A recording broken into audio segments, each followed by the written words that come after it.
Hey, what's up guys, it's Cypher and welcome to my long-awaited 1.3 update video for my Dragon Knight build. And I just want to start off by giving credit to a Sweet Roll. He has helped me make this build and we've made a lot of adjustments since 1.3. And let's get started really quickly. I don't like to make these too long. I'm just going to give you guys my skills and what I'm wearing and just a few more tips with the build.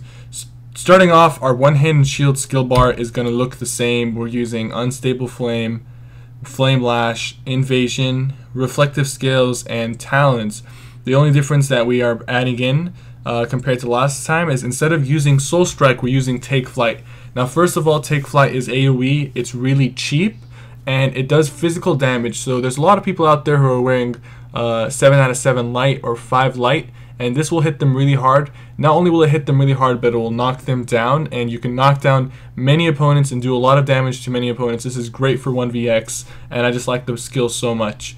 Let's go to our secondary bar. We have Draw Essence, which is a morph of Inhale. This is really good for building ultimate if you accompany it with Talons as well, and it's almost free to cast because it costs 300 magicka, but you get 19% of the damage back as magicka. So if you hit 6 targets, it almost is a 50 cost spell. Plus, with the magicka recovery that you have, it's basically free. Cinder Storm, of course, this is for the 30% miss chance and also a dot while they're standing inside the Cinder Storm.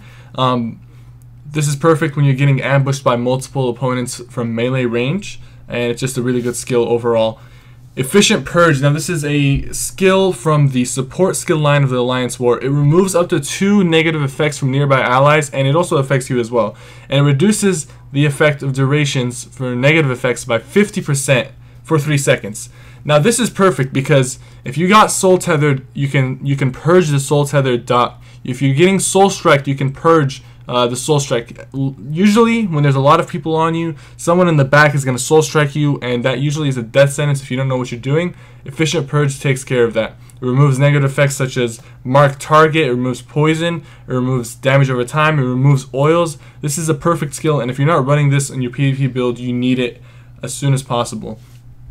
Reflective Scale on both bars. It's a really great skill for taking on multiple people. It does use up a lot of resources, but with the magicka recovery and cost reduction that we have on this build, I'll get into that really soon, this is not a bad skill to have. Dragon's Blood, of course, for the heal, and then Standard of Might. And the reason I have Standard of Might on my secondary bar instead of my Sword and Shield is because I can switch really quickly to drop it. Not only that, but Take Flight works a lot better when you have your Sword and Shield out, because right after you take flight you can whip them and finish them off if they're not already dead.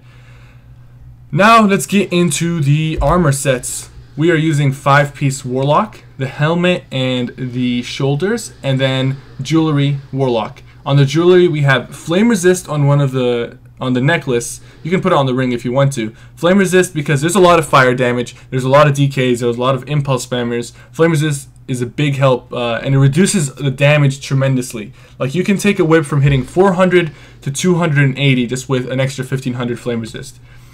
Spell damage and spell damage, so you can get a spell damage soft cap, which is really good for improving your whips and your damages over time, because my whips now are hitting 500 and my unstable flames are getting close to 1000 in total. The other set we're using is Robe of the Seducer, which is a 5-piece set. It gives us magicka recovery just like the Warlock does, and it also reduces the cost of magicka abilities by 8%. Now this is big because we do cast a lot of abilities in this build, and the 8% it saves you, especially when you're losing a lot of resources from casting Reflective Scales. Now for our Sword and Shield we have Sword of Torug's Pact. It gives us 8 spell damage. On the sword, we have reduced target's armor by 600. This is going to improve your whip damage by a lot. And then on the shield, we have Impenetrable, of course. And all the Seducer pieces are on Impenetrable so that we do not get crit with Snipe, with Night Blades, with anything. Crit can hurt you really bad, and if you have Impenetrable, you can negate that.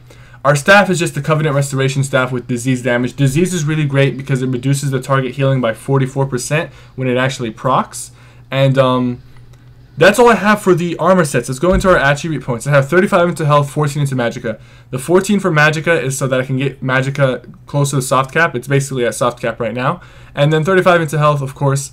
You get your stamina up through food like honey brittle, which improves your magicka health and stamina by 257 for 2 hours. It's really expensive food, but it's definitely worth it with the new raised soft caps. So that's all I have for today. It's a really short video. I wanted to get straight to the point. My Mundus Stone right now is the Atronach, but I'm going to change that. The only reason I have it as the Atronach is because I've been testing out a few other sets like Histbark and Arena and Cerebane, and those don't give as much magicka recovery as the other sets I'm wearing, so the Atronach, which increases my magicka recovery, works better on those sets. If you want to improve your stamina, I would go with the Tower. That's a good setup because you would get your stamina close to 1800. There's a few other boons that work good with this build. It's not a big deal. It's not a big part of the build. You just have to make your choice. And I'm going to leave you guys with a few clips of me using this build and see if you guys like it. Thank you guys so much for watching. I will see you guys next time. Make sure to like, comment, and subscribe.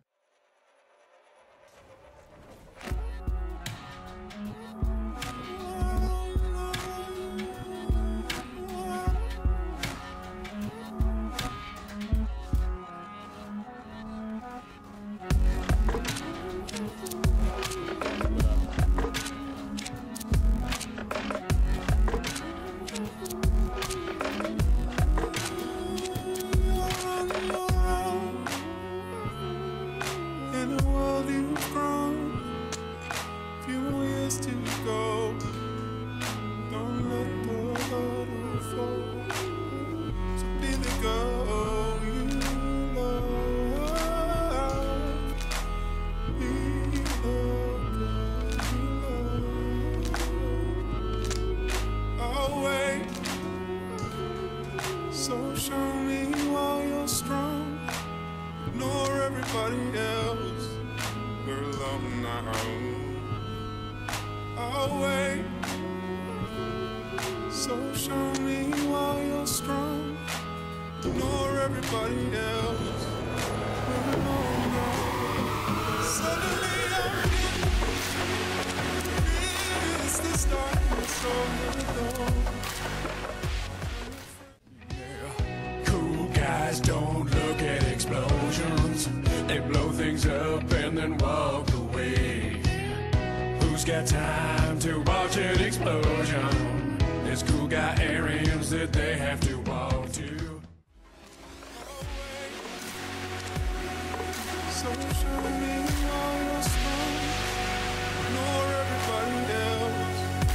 When friends won't come. So show me where you fit. So show me where you fit.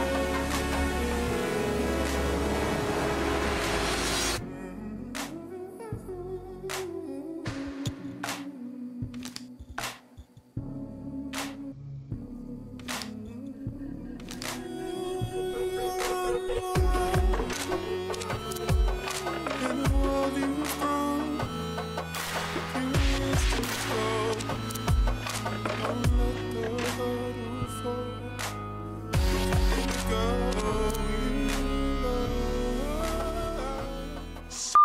Of the Empire. You came to watch a fight, and a fight you shall have. It's the yellow team versus the yellow team versus the blue team versus the yellow blue team in a battle to the blue team.